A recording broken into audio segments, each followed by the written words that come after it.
절대 열어서는 안 되는 등골 오싹한 이야기. 그래서 더욱 철저하게 봉인되고 꽁꽁 가둬둔 이야기. 함부로 손대는 자 반드시 그 대가를 치를 것이다. 안녕하세요. 함부로 열어서는 안 될 금기된 이야기를 봉인 해제하는 괴담노트, 오늘도 문을 열겠습니다. 지난 주만 해도 바깥에 나가면 좀 쌀쌀한 바람이 불었는데 요 며칠은 바람도 좀 상큼합니다. 네, 그렇습니다. 네. 아무래도 밤과 낮의 길이도 같다는 충분히 내일 모레이다 보니까 네, 그만큼 네. 그 낮의 기운, 양의 기운이 강해졌다는 얘기 아니겠습니까? 네, 네, 양의 기운. 양의 기운. 그렇죠. 예. 이게 뭔가 약간 햇볕 양이 많아졌다는 거는 본격적으로 뭔가 야외 활동을 하기가 좋을 때가 시작됐다는 걸 의미를 할 텐데 네. 이게 그렇다고 무턱대고 막 여기저기 쏟아낼 수는 없고 뭐 좋은 방법이 없어요. 잠깐 무턱대고 지금 그렇게 입고 나가시면 안 되죠. 아, 이렇게 어떻게 선생님 음의 기운이 느껴지나요? 마녀인데 오늘. 그러니까요. 너무 예뻐요. 예쁜 마녀. 네. 음과 양의 조화 나쁘지 않은 것 같습니다. 음양 좋아. 자, 그런 팁이라면 아무래도 이제 저보다는 여기 오신 네 분께 여쭤봅니다. 아니 그래도 약간, 그래도 약간, 네, 그런 감각, 그 느낌, 맞아요. 그 촉 필이, 좋으시잖아요. 뭐 네, 네. 대단하시잖아요. 아니에요. 그냥 뭐 촉일 뿐이지. 네. 현실적인 건 또 이분들께. 예. 자, 그럼 오늘도 우리에게 만신전에 금기 기록물을 공개해 주실 네 분의 만신들 나오셨습니다. 안녕하십니까? 안녕하세요. 안녕하십니까.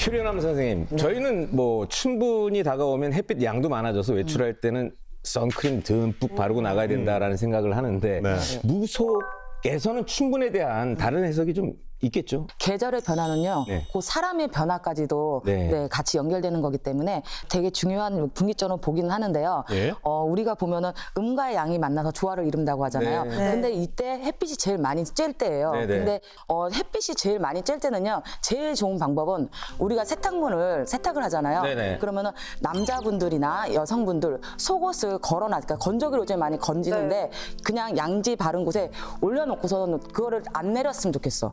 만약 내가 오늘 속옷 이걸 빨간색을 입었어. 예. 네. 그러면 이걸 빨아서 널어놓을 거 아니에요? 네. 그러면 내가 또 파란색을 꺼내서 입었어. 파란색을 빨아서 널어놓을 거 아니에요? 네. 그런 식으로 계속 햇빛만 쬐게끔 해서 내가 양의 기운을 받아라. 듬뿍 받아라. 네네. 그런 것도 하나의 최대한 방법인 것 같아요. 그럼 안진바이 보사 선생님, 네. 옛부터 그 춘분점이 있다고 제가 들었는데 네, 있습니다. 그 춘분점은 뭘 점치는 거예요? 우리가 농경사회잖아요. 네네. 그러면 날씨가 농사에 미치는 영향은 굉장히 커서 춘분의 날의 날씨를 보고 네. 그 해의 농사를 이제 점을 치는 거죠. 네네네. 예, 흉년과 풍년을. 비가 오면은 병자가 적고 그 다음에 풍년이 든다고 기뻐했고요. 예. 그다음에 하늘에 먹구름이 없으면 우리는 더 좋을 것 같잖아요. 네네. 근데 사실은 먹구름이 없으면 가물어요. 네. 네. 그래서 먹구름이 없이 너무 맑으면 가뭄이 든다. 네네. 그래서 걱정들을 많이 하셨거든요. 예. 그래서 춘분에는 하늘을 보고 이 하늘을 쳐다보고 이렇게. 사실은 점을 쳤습니다. 아, 네. 네, 네. 네.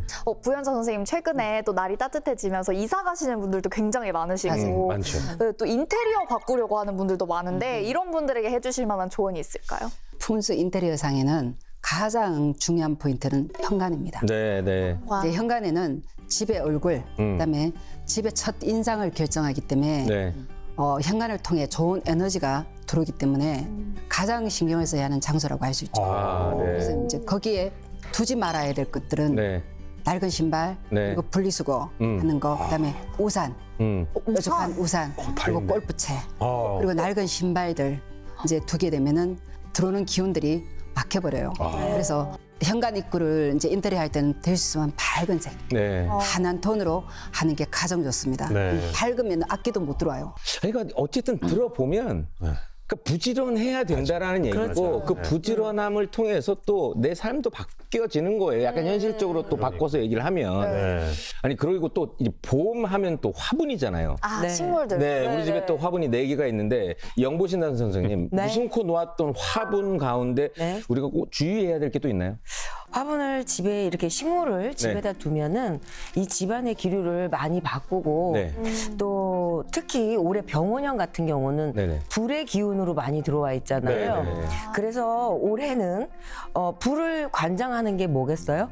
물이죠. 그렇죠. 물. 물의 기운이 많이 돌아야지만이 아, 네. 집안에 활력소가 생기고 아픈 자가 없어지고 그래서 올해는 그렇게 물의 기운의 상승세를 조금 봐줘야 된다. 네, 네. 그렇다고 하면 거실 쪽으로 본다고 하면은 우리가 이렇게 침엽수 네. 날카로운 거보다는 동글동글하게 우리가 금전수 같이 금전수 좋아요. 금전수 좋잖아요. 네. 재물을 불러오는 네. 나무니까 그런 부분들을 저기 중간중간 거기에서 주의할 점은 사람의 키보다 조금 너무 높게 올라가게 되면은 사람의 키를 많이 눌러버린다. 네.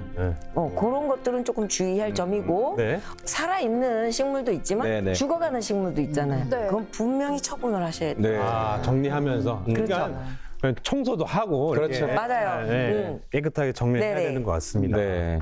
제가 그 선생님들 이야기 들어보니까요. 제가 정말 살림꾼이 다 되는 것 같습니다. 네. 정말 좋은 정보, 네. 팁 감사합니다.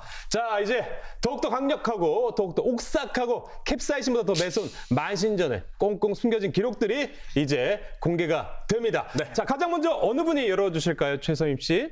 네, 가장 먼저 봉인된 괴담 상자를 열어주실 분은 부연사 선생님이십니다. 부연사 선생님 봉인 해제해 주세요.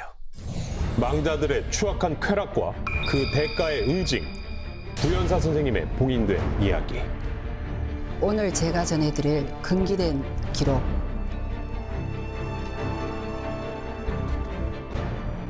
이 노트 안에 있습니다.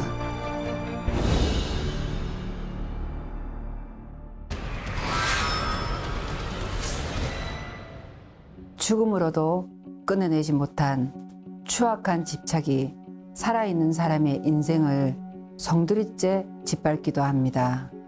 영안실에서 발견된 두 남녀의 기괴한 시신에 경악스러운 비밀이 감춰져 있다고 합니다. 오늘의 괴담 지금 시작합니다. 평범한 주부였던 윤숙 씨. 어느 날 경찰서에서 걸려온 전화를 받는데요. 네? 경찰서요? 네네. 네? 지금 뭐라고 하셨어요? 윤숙 씨는 남편이 교통사고로 사망하게 되었다는 것을 알게 되고는 충격에 기절하고 맙니다.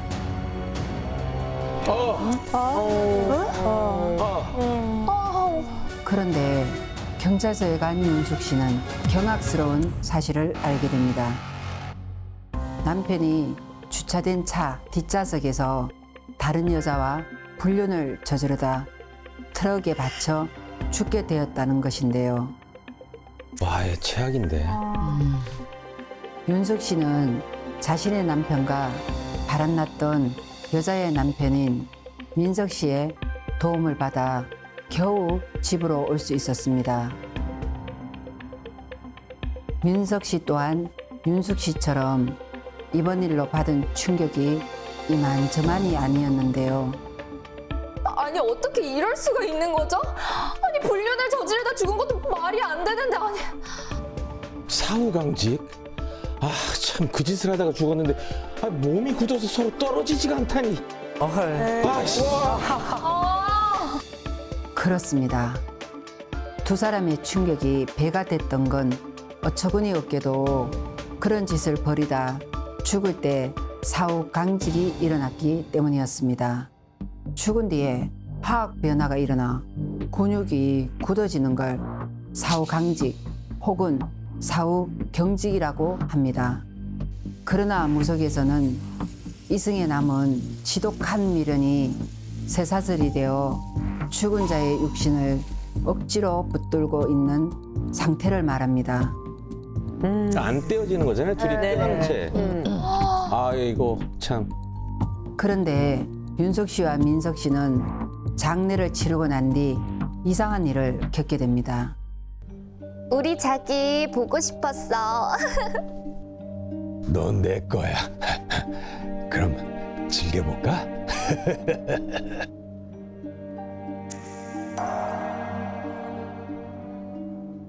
네? 이게 뭔 상황이에요? 저거 뭔지. 둘은 결국 동침을 하게 되었는데요. 이 사실을 아침에 되어서야 서로 알게 되었습니다. 벌써부터 뒷거리가. 사랑과 전쟁도 아니고 이거 뭐. 이상한 건 이들 모두 어쩌다 이런 일이 일어나게 됐는지를 모른다는 겁니다. 뭐 복수야 죽은 자들에게? 이런 일이 있은 지 얼마 지나지 않아 이들은 또다시 음흉한 밤을 보내고 맙니다.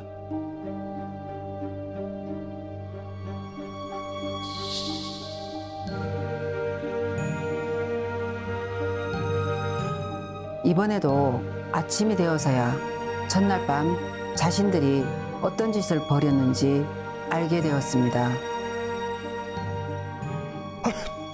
죄송합니다. 죄송합니다. 제가 왜 이런지 모르겠어요. 죄송합니다. 뭔가 이상해요. 기억이 없어요. 밤만 되면 완전히 다른 사람들이 되었습니다. 도대체 이들은 왜 그토록 저주하던 그들의 배우자처럼 넘지 말아야 할 선을 넘게 된 것이었을까요? 야, 궁금합니다, 이거. 결국 이들은 제게 도와달라는 전화를 했고 혹시 집에 문제가 있는지를 확인하기 위해 직접 가게 되었는데요. 아니나 다를까 정말 못된 망자들이었습니다. 살아생전 불륜을 저지르다 사후강직이 일어난 것도 어처구니가 없었는데 이들은 죽어서까지 상대방 배우자의 몸을 빌려 추악한 짓을 벌인 것이었습니다. 그런데 이는 단순히 이런 못된 짓에서 끝나는 것이 아니라 살아있는 자의 생기를 갉아먹는 일입니다. 선생님, 그럼 저희 어떻게 해야 되나요? 도와주세요. 저는 그 못된 것들을 벌하기 위해 진압굿을 하기로 하였습니다. 또한 이들의 살을 씻어내는 살풀이도 했습니다. 여기에 대해 나쁜 것들을 저승사자가 데려가게끔 길을 터주는 사자매기도 하였습니다. 복잡했네요. 죽음은 죄의 끝이 아니라 생전에 품었던 탐욕이 업으로 완성되는 순간이라고 할 수 있습니다. 당신이 지금 맺고 있는 인연과 욕망이 과연 죽음 앞에서도 당당할 수 있는지 한번 생각해 보십시오. 아니 물론 이제 얼마나 많은 사례가 있으셨겠어요. 야. 수많은 분들이 찾아오셨을 때는. 근데 이 사례 같은 경우는 도저히 믿어지지가 않습니다. 네. 시신이 사후 강직으로 엉겨 붙어서 물리적으로 떼어내기 힘든 사례가 실제로 있다는 걸 알고는 있었지만 그들이 한 행위도 조금 되게 불편한데 말도 안 되죠. 죽음으로 이어서까지도 이렇게 망자들이 지독한 집착으로 연관이 되어 간다는 것조차도 너무 생소하거든요. 네. 이게 복상사죠. 네. 복상사. 네. 예. 그러니까 이제 복상사이다 보니까 죽어서까지도 이게 이제 붙어서 떨어지질 않는 거죠. 실제 피해자는 배우자분들이에요. 네. 근데 그분들 얼마나 당혹스럽고 황당하고 창피하고 부끄럽겠냐고요. 근데 이분들이 저를 찾아오기까지에는 정말 많은 고통을 안고 찾아왔죠. 네. 네, 그래서 이제 의학적으로는 근육의 화학 변화라고는 하겠지만은 우리네 눈으로 보면 그것은 영적인 쇠사슬입니다. 쇠사슬. 네. 그러니까 죽는 순간의 감정이 너무 강렬하면 영혼이 육신을 놓아주지 않고 그대로 묶어버리는 거죠. 특히 이번 사건처럼 탐욕과 음란함이 극에 달한 상태에서 죽음을 맞이하면 그 추악한 에너지가 육체를 지능처럼 뒤엉키게 만듭니다. 결국 시신이 서로 붙어 있다는 건 죽어서도 그 집착을 놓지 않겠다는 망자의 강력하고도 무서운 의지가 표출된 것이라고 봐야 합니다. 아니 근데 이걸 뭐 약간 과학적으로 좀 약간 생각을 해봐도 가능할 것 같긴 한 게 서로 그런 행위를 하다가 사고가 났잖아요. 네네. 그럼 더 상대를 꽉 안게 될 순간잖아요. 순간적으로. 네. 그럼 그 상태에서 이게 사고 강직이 되면 정말 떼어내기 힘들 정도로 꽉 붙어 있을 것 같기도 해요. 네. 문제는 이제 끝나고 나서의 일인데. 네, 네. 이게 망자들의 인연을 완전히 끊기 위해서 단절 비방을 사용했다고 들었는데 이게 어떤 단절 비방을 사용하신 건가요? 단절 비방이라는 것은 죽어서도 서로를 담할 수 없게 한 단호한 강력한 처방이라고 할 수 있습니다.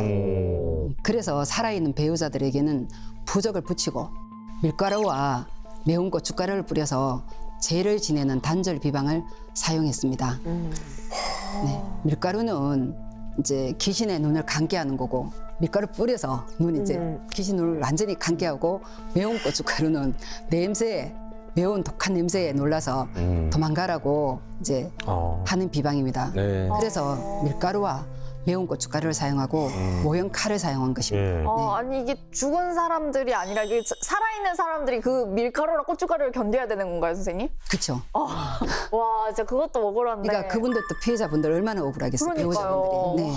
이번 이야기를 통해서 좀 선생님들이 시청자분들께 또 전하고 싶은 메시지가 있다면 어떤 게 있을까요? 보편적으로 부부관계는 성스러운 일입니다. 네. 그러나 영상에서처럼 배우자가 아닌 사람끼리 욕정을 채우다 보면 천벌을 받게 됩니다. 맞습니다. 이는 살아있는 배우자들에게까지 큰 고통과 피해를 주는 일인데요. 어떠한 경우에도 천륜을 어기는 짓을 하면 안 됩니다. 네. 이는 비단 부부 사이에만 해당되는 일이 아니고 부모, 자식 간에도 마찬가지입니다. 그래서 제가 말씀드리고 싶은 건 일단 나쁜 짓들을 하지 마세요. 네. 네. 나쁜 짓을 하지 말라는 부연사 선생님의 괴담 노트였습니다. 혹시라도 이번 사례를 보시고 이걸 악용하시는 분들이 없었으면 좋겠어요. 뭐 어떻게 악용을 합니까? 이거? 바람 피고 걸렸는데 잠깐 내가 귀신이 씌어가지고 설마. 나 귀신이 씌어서 그래 뭐 이런 어처구니 없는 어처구니 없는 상황을 만들지 마십시오. 그러니까요. 그럼 더 혼나죠. 그렇죠. 네. 대답 노트 봤다고 얘기하지 마세요. 네. 네. 자, 그렇다면 다음 봉인된 상자를 열어주실 분은 누구신가요? 네, 이번에 괴담 상자를 열어주실 분은 영보신담 선생님이십니다. 영보신당 선생님 봉인 해제해 주세요. 인연을 악연으로 바꾼 인간의 이기심. 영보신당 선생님의 봉인된 이야기. 오늘 여러분께 전해드릴 믿지 못할 이야기.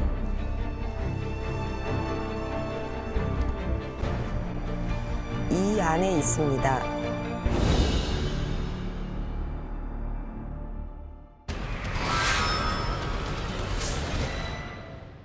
결혼은 인생을 바꾸는 선택이라고 하죠. 그만큼 누군가와 맺은 인연 하나가 한 사람의 인생을 살리기도 또 한 사람의 인생을 망치기도 합니다.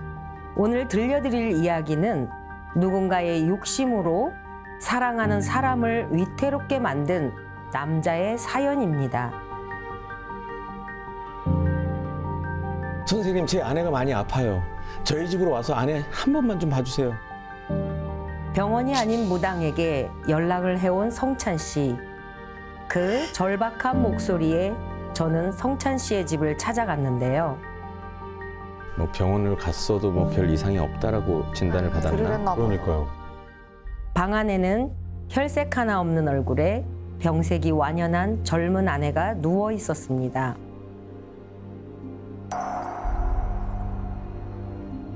성찬 씨, 나 물 좀. 선생님, 저 이 사람이랑 헤어지고 싶지 않아요. 도와주세요. 뭔가 사연이 있나? 헤어지고 싶지 않다. 성찬 씨 말에 의하면 두 사람은 결혼한 지 3년도 채 안 됐다는데요. 아내 지연 씨가 결혼 후 건강이 급격하게 안 좋아졌다는 겁니다. 그리고 그 이후로 성찬 씨 어머니께서 두 사람의 이혼을 종용하신다는 거죠. 그래서 집안을 둘러보았는데요. 그때 어딘가에서 심상치 않은 기운이 느껴졌습니다. 집안에 험한 물건이 들어와 있는데 험한 물건이요? 그런 거 없는데. 뭘 말씀하시는 건지 모르겠어요. 결혼할 때 뭐 가지고 온 물건 없어? 그제서야 성찬 씨는 뭔가 떠오르는 것 같았습니다. 그리곤 웬 항아리 하나를 들고 나타났는데요. 아, 저거 신주단지 아니에요? 그러니까 신주단지. 아니 혹시 이거 말씀하시는 건가요? 아 이거 우리 어머님이 신혼집에 두면 좋다고 주신 건데.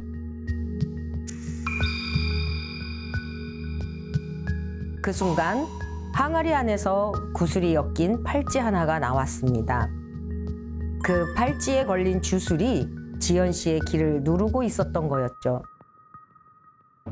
그 사실을 알게 된 성찬 씨는 분노를 참지 못하고 바로 어머니 영미 씨를 찾아갔습니다. 어머니 이게 대체 뭐예요? 아니 어머니가 지금 무슨 짓을 한지 아세요? 성찬아, 다 널 위해서 한 거야.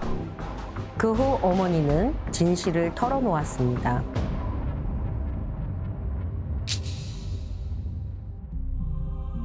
잠들기 전 집안의 안정과 아들 성찬 씨를 위해 매일 기도를 드린 영미 씨. 영미 씨의 정성 어린 기도를 알아주신 조상님이 그날 밤 영미 씨 꿈속에 찾아와 주셨다는데요. 우리 집안의 귀인이 될 사람이니 잘 봐둬라. 아들을 반드시 이 여자랑 결혼시켜야 돼.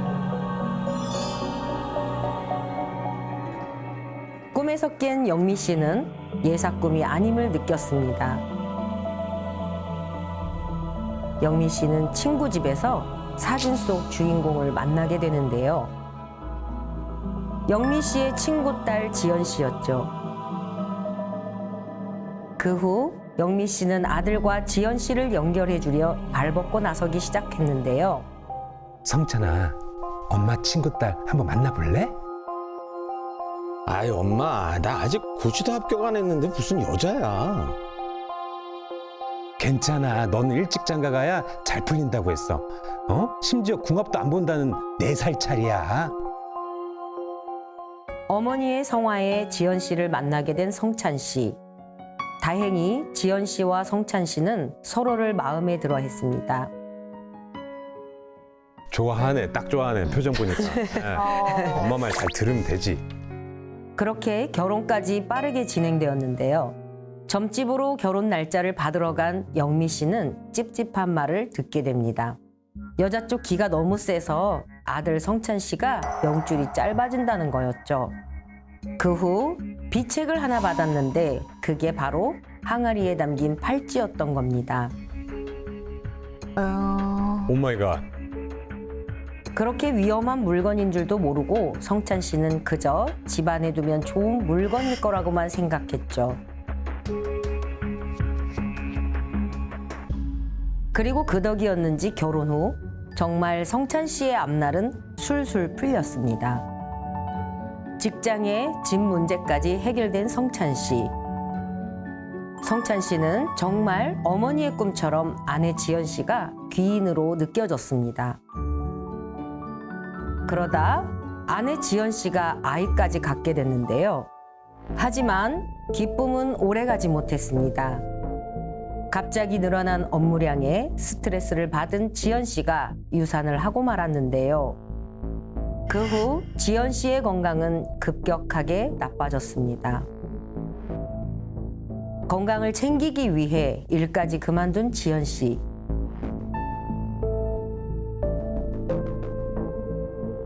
하지만 시간이 지나도 지연 씨의 몸은 회복될 기미가 보이지 않았습니다.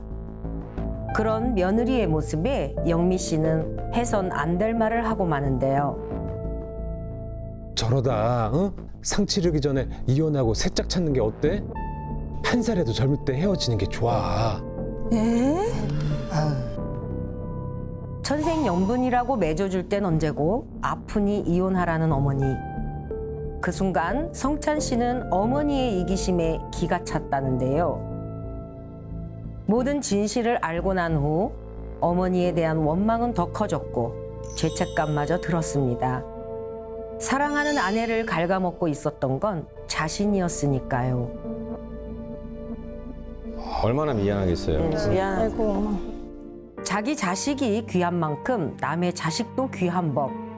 하지만 이기심에 눈이 먼 성찬 씨 어머니는 그 당연한 이치를 외면하고 말았던 겁니다. 과연 남의 인생을 눌러 지킨 복이 정말 자식을 위한 선택이었을까요? 다분히 계산된 중매였는데 오히려 화를 불러왔네요. 네. 아니 선생님, 궁합을 볼 때 안 맞는다고 나오지만 도저히 헤어질 수 없을 때 이럴 때는 어떤 방법이 좀 도움이 될까요? 내담자들을 이제 본다고 하면 네. 그분들이 이제 들어오셔서 천생연분이래. 응? 결과적으로는 그 천생연분이라는 그 말 속에는 그분의 이 감내하는 이 고통, 자제 이런 것들이 모두 들어있다는 거죠. 네.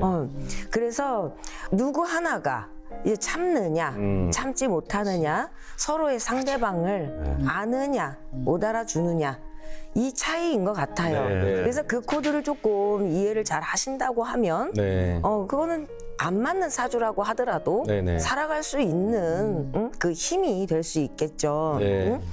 서로를 인정해주고 한 발자국 뒤에서 지켜봐 준다면 그게 인연을 이어가는데 도움이 된다고 봅니다. 네.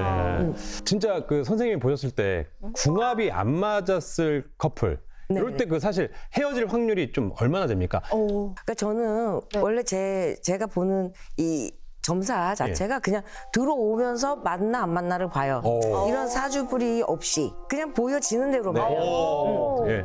그럼 벌써 거기서 답은 나와요. 네네. 우리가 흔히 예를 들어 정사의 4월 20이야. 응? 또 갑인의 몇 월 며칠이야. 이런 분이 그분 한 명뿐은 아니잖아요. 그렇죠. 그렇죠. 그럼 같은 두 분이 같은 생년월일을 가진 두 분이 들어오셨어. 그렇다고 같은 인생을 살아가는 거는 아니잖아요. 그렇죠. 네. 다 다르거든요. 그래서 맞다 맞지 않다. 이거는 사실 플러스 마이너스는 항상 있다. 그게 뭔가 확률로 말할 수는 없다. 확률로는 저는 말할 수는 없죠. 네네네. 아니 근데 저는 이 영상을 통해서 궁금한 게 하나 있습니다. 자기 아들을 위해 어머니가 며느리의 길을 누른 거잖아요. 그렇죠. 네. 아니 이럴 땐 사실 어머니에게 벌이 가야 되는 거 아닙니까? 그러니까요. 근데 우리가 예방과 예방법과 비방이라는 거는 달라요. 네. 자, 예방은 어떠한 험한 수에서 그 사람을 예방법을 써서 하는 쪽도 있어요. 네. 근데 비방이라고 하는 거는 남을 해를 끼치는 거를 해서 그걸 비방이라고 하거든요. 그러면 지금 영상에서 본 저 어머니는 비방을 내린 거예요. 왜? 팔은 안으로 굽잖아요. 네네. 그렇죠? 내 아들 짧은 명을 네네. 길게 하기 위해서 내 며느리를 희생양으로 만들어 버렸단 말이야. 네, 맞아요. 그러면은 아들의 입장에서는 괜찮겠지만 네네. 며느리의 입장에서는 며느리의 조상도 있을 거 아니에요. 네네. 그렇죠? 네. 복잡하네요. 그러면 그쪽 조상에서는 이쪽을 벌을 하겠죠. 그래서 나쁜 생각으로 내린 이런 비방은 꼭 자기한테 그 화살이 다시 돌아온다는 거는 꼭 알아줬으면 그럼 선생님 보세요. 우리가 이제 지금은 그런 일이 거의 네. 없지만 과거에는 이제 고부간의 갈등이 굉장히 많죠. 심했었죠. 네. 그러면 이게 그렇죠. 시어머니는 며느리를 기를 죽이게 하기 위해서 네. 그걸 받은 거고 또 혹시 며느리도 사실 시어머니가 기가 세서 너무 불편하다. 네네. 며느리도 시어머니의 기를 누르기 위해서 서로 다르게 서로 다르게. 서로 다르게 이걸 써갖고 왔다. 이런 게 있었을 것 같아. 아니, 예. 분명히 과거에는 있고요. 과거에는 어떻게 그렇게 되면 가운데 있는 사람은 누구겠어요? 아들이죠. 아들요. 아들은 이렇게도 할 수 없고 저렇게도 할 수 없어. 그 양쪽의 그 기운들이 아들한테 쏠려. 아들한테. 그게 고래 싸움에 새우등 그냥 그렇죠. 제대로 터져버리는 거네요. 그러니까 서로의 욕심에 의해 가장 아끼는 내 아들이 가장 최대의 피해자다. 네, 알겠습니다. 사실 이게 인연은 운명과도 같은 의미 아니겠습니까? 그렇죠. 네. 근데 이게 뭔가 개인의 이기심? 자기네 이런 것들이 개입하게 되면 엄청난 이 파국이 온다는 그렇죠. 사실 네, 잊지 마시기 바라겠습니다. 지금까지 영보신당 선생님의 찬혹한 괴담 노트였습니다. 자, 다음 이야기는 어느 분이 준비하셨나요? 자, 이번 이야기는 안진바이 보살 선생님께서 준비하셨습니다. 어떤 이야기가 담겨 있을지 궁금해지는데요. 안진바이보살 선생님 봉인 해제해 주세요. 함부로 천기누설을 발설한 대가 안진바이 보살 선생님의 봉인된 이야기. 오늘 제가 들려드릴 잔혹한 이야기 바로 이 안에 담겨져 있습니다.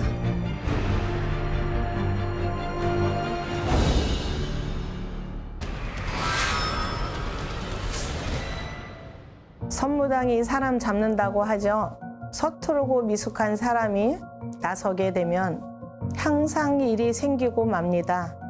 지금부터 섣부른 행동으로 일상을 망친 한 여자의 이야기를 들려드리겠습니다.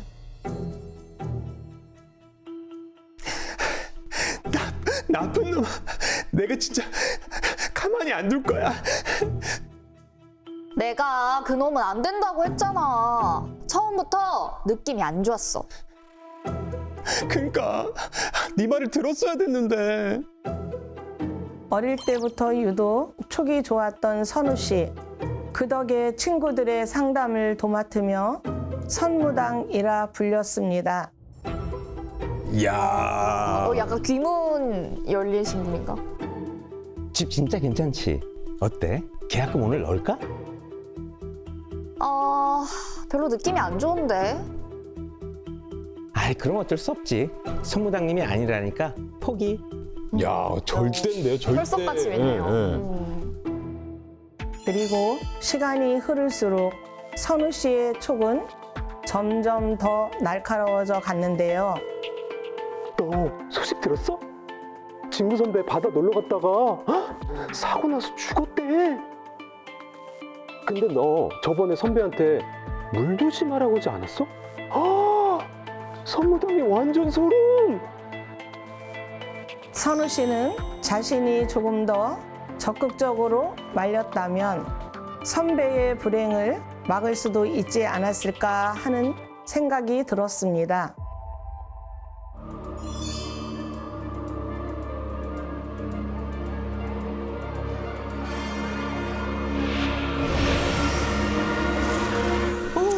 네. 야, 막 저렇게 막. 보이는구나. 그러던 어느 날 이게 무슨 냄새야? 어? 왜 그래? 아무 냄새도 안 나는데? 갑자기 길을 걸어가던 선우 씨의 코를 찌르는 의문의 냄새. 하지만 그 냄새는 오직 선우 씨만 맡을 수 있었죠. 자신을 자극하는 원인 모를 냄새 때문에 괴로웠지만 단순히 후각이 예민해진 줄 알았습니다.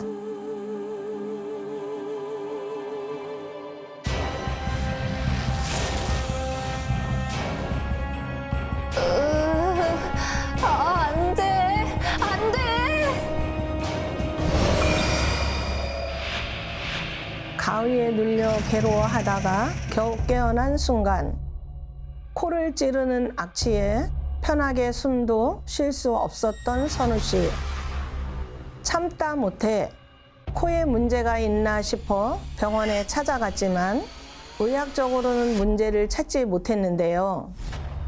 야, 요거 요렇게 되면은 이거 신내림 그 약간 신병 느낌이 그러니까요. 살짝 나는데요. 원인조차 알 수 없는 냄새 때문에 선우 씨의 일상은 점점 무너져 갔습니다. 언제 어디서 자신을 괴롭히는 냄새가 날지 모른다는 공포에 점점 고립되어 간 선우 씨. 너 왜 이렇게 전화를 안 받아? 아니, 선우야, 무슨 일이야? 누가 계속 쳐다봐. 숨을 쉴 수가 없어.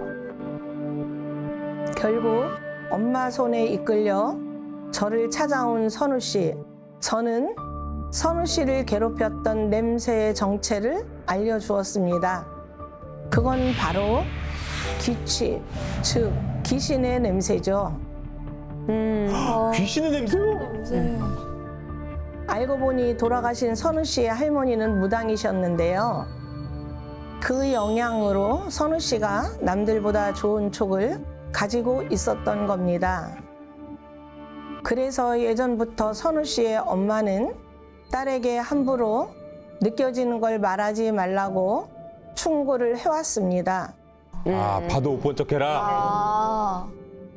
결국 가벼운 생각으로 주변에 조언을 해주다가 기문이 열렸고 귀신의 냄새까지 느끼게 된 거죠. 그런데 선우 씨의 문제는 단순히 기치뿐만이 아니었습니다. 자신을 느끼고 알아보는 듯한 선우 씨에게 잡귀가 붙어버린 겁니다.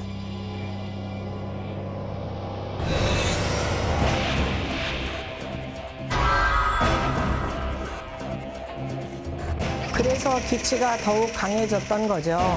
그렇게 되면 이렇게 발달을 하나 봐요. 저는 선우 씨에게 붙은 잡귀를 쫓아내고 열려있던 기문을 막아주었습니다. 그 후 선우 씨는 일상을 되찾게 되었고 더욱 입조심을 하며 살고 있다고 합니다.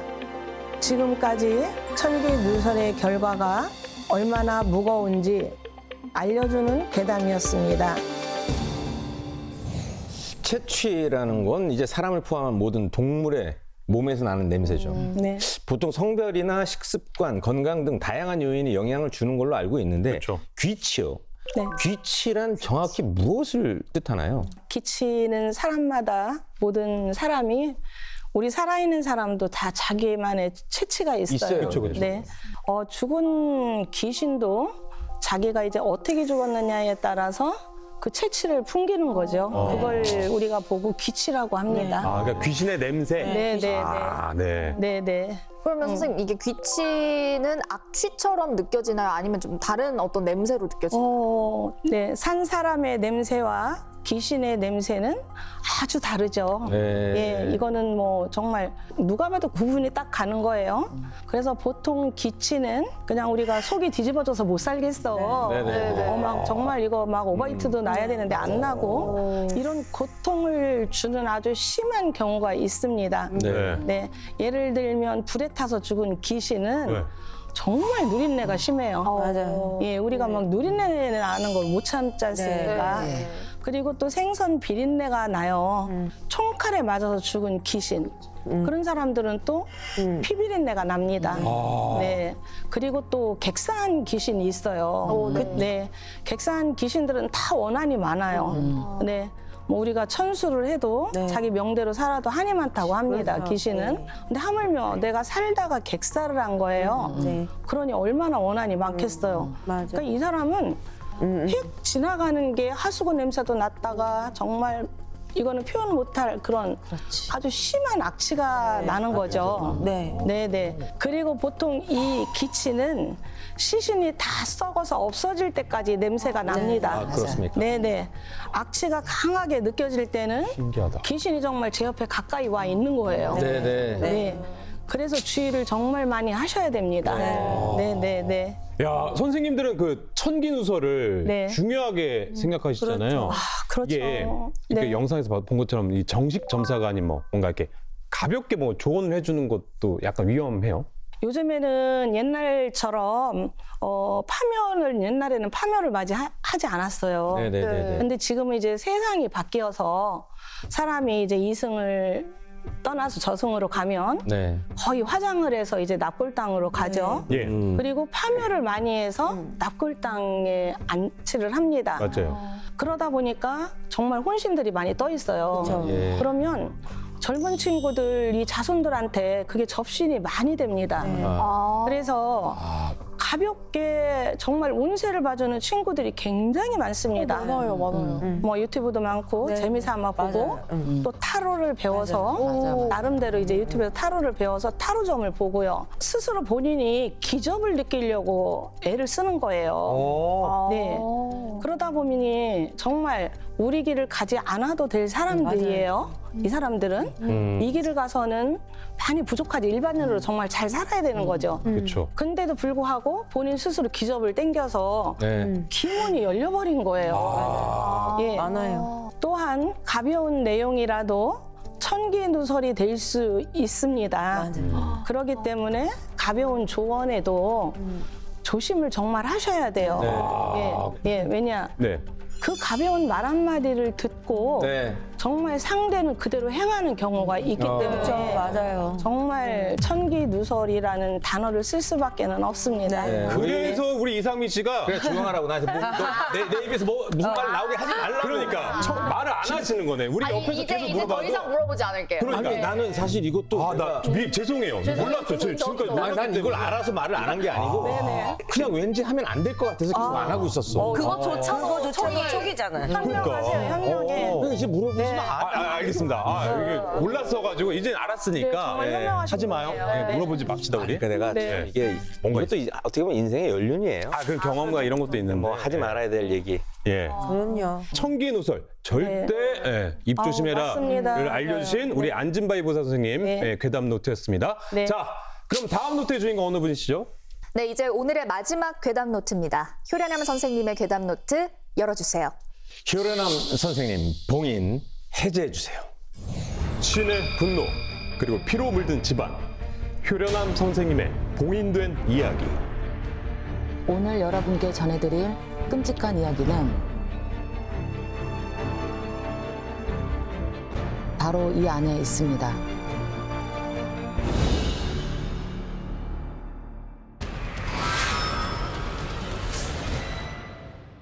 신의 노여움을 사면 끔찍한 재앙으로 돌아오기 마련입니다.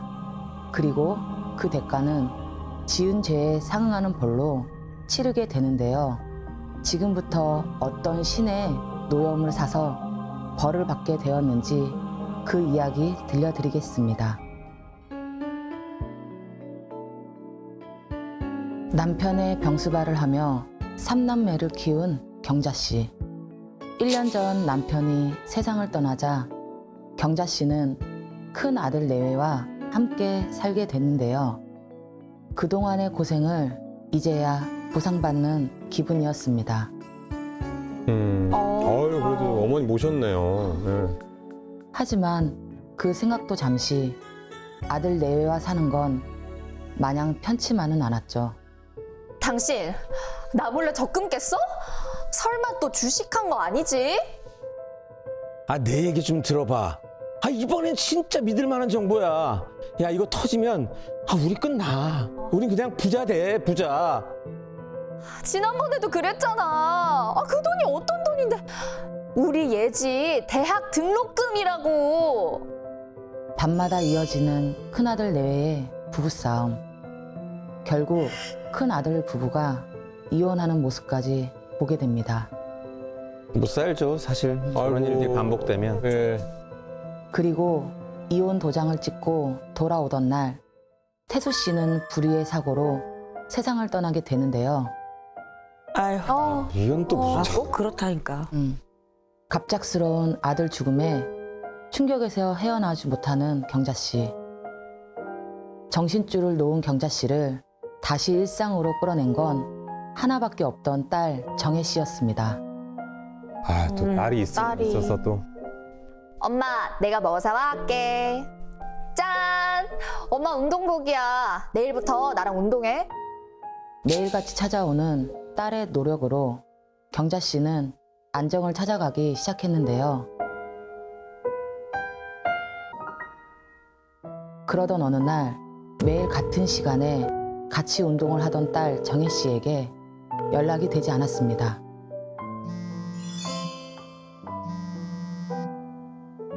방 안에서 들리는 전화 벨소리에 방문을 열어본 경자 씨. 그 안에서 경자 씨를 기다리고 있던 건 싸늘한 주검이 된 딸의 모습이었습니다. 정혜야 일어나봐. 엄마랑 운동 가기로 했잖아. 생각지 못한 딸의 자살에 경자 씨는 자신이 그렇게 만든 것 같다는 자책마저 들었는데요. 그 충격으로 한동안 넋을 놓고 생활하는 경자 씨. 경자 씨의 상태는 날이 갈수록 이상해지고 있었는데요. 어머니 걱정에 경자 씨 집으로 막내 아들 태준 씨가 매일 퇴근 도장을 찍었습니다. 태준아, 이제 그만 와도 돼. 너도 네 식구 챙겨야지. 괜찮아. 집사람도 다 이해해, 엄마. 어머, 근데 너 입술에 그게 뭐니? 입술이 왜? 뭐 묻었어요? 멀쩡한 태준 씨 입에 상처가 났다며 자꾸 약을 바르는 경자 씨. 태준 씨는 어머니가 기력이 약해져 헛것을 보는 거라고만 생각했습니다. 다음 날 태준 씨는 보양식을 사서 어머니 집으로 가는데요. 하필 그 시간 어머니 집으로 올라가는 엘리베이터가 고장이 나 있었습니다. 아이씨, 이놈의 엘리베이터는 왜 하필 이 시간에? 태준 씨는 어쩔 수 없이 계단을 이용하게 되는데요.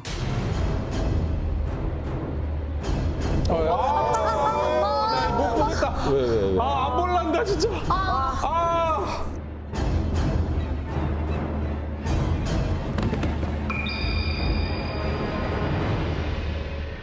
그리고 그 후 태준 씨는 뇌진탕 증상에 시달리게 됐습니다. 자식들에게 계속 찾아오는 안 좋은 일에 불안감을 느낀 경자 씨는 하나 남은 막내 아들만은 지키려는 일념으로 신당을 찾아왔는데요.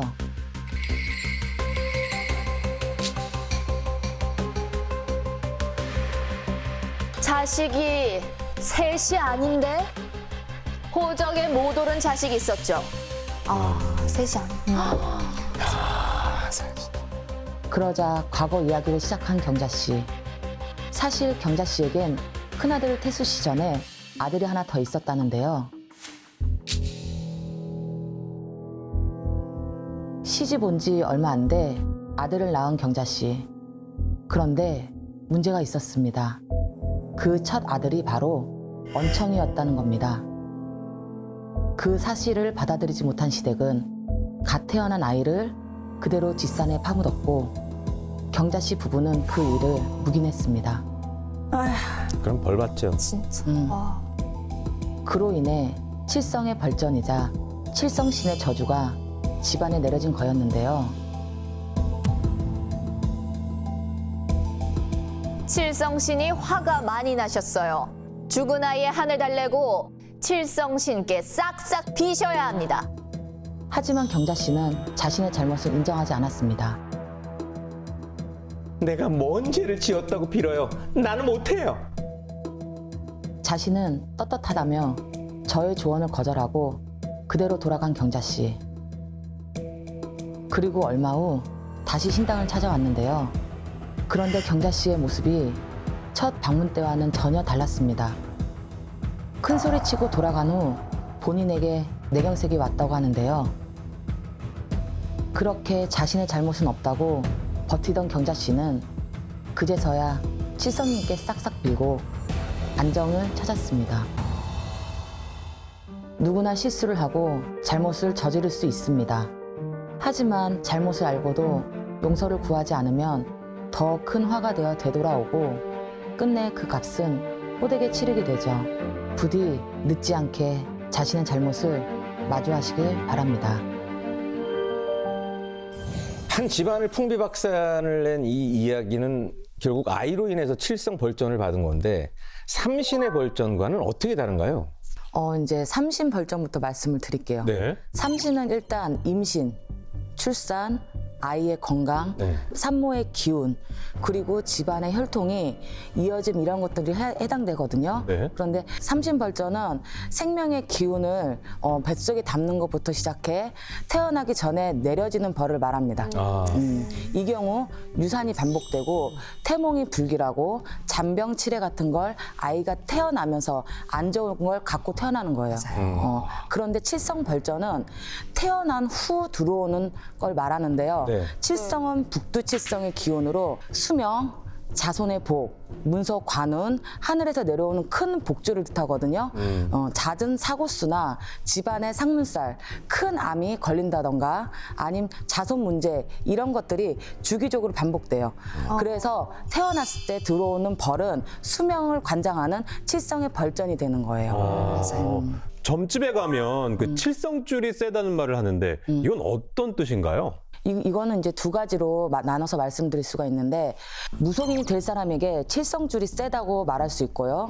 또 하나는 조상 중에 공을 많이 빌었던 자손이 있습니다. 네. 예를 들면 옛날 윗대 할머니 중에 자손을 위해 잔독대에 물을 떠놓고 빌었던 경우가 많거든요.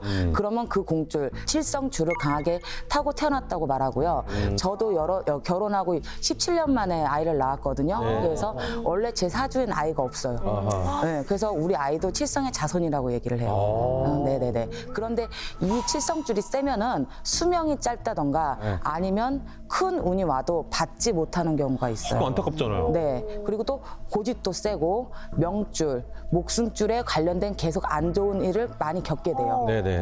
이럴 경우에는 칠성님께 빌면서 명 좀 길게 해달라고 하는 의식을 여기 하고 있거든요. 그런 걸 바로 이제 명달이라고 해요. 네네. 그래서 크게 될 사람인데 네. 너무 세다 보니 부딪히고 깨져서 그걸 보호하기 위해서 칠성님께 구하는 거예요. 우리 아이를 좀 더 봐달라고, 예. 받아주시고 더 잘 되게 해달라고, 수명도 연장해 달라고 그렇게 하는 거예요. 그게 네. 계속 비는 거고. 네네네네. 선생님, 그럼 이 이야기를 통해서 좀 시청자분들께 꼭 전하고 싶은 어떤 메시지, 이야기가 있다면 어떤 게 있을까요? 칠성은 위에서 내려오는 큰 복을 뜻하고요. 삼신은 안에서 자라나는 생명의 복을 뜻해요. 그렇기 때문에 칠성은 버티게 하는 힘이고 삼신은 자라게 하는 힘으로 둘의 차이는 분명히 존재하지만 둘 다 생명을 온전히 살아갈 수 있게끔 만드는 힘인 거예요. 그래서 어떤 이는 견뎌야 살아남고 어떤 이는 돌봐야 살아남아요. 그렇기 때문에 새 생명 혹은 자식을 키우는 부모 입장에서 우리 아이들에게도 좋은 것을 물려주지 못하더라도 오늘 들려드린 이야기처럼 안 좋은 일로 돌아오는 죄는 짓지 않고 사셨으면 좋겠습니다. 네네네. 작은 행동이라도 하기 전에 다시금 생각해보게 하는 효련함 선생님의 이야기를 끝으로 오늘 준비한 봉인된 이야기 모두 열어봤습니다. 네 분 선생님, 봉인됐던 괴담 해제시켜 주셔서 감사합니다.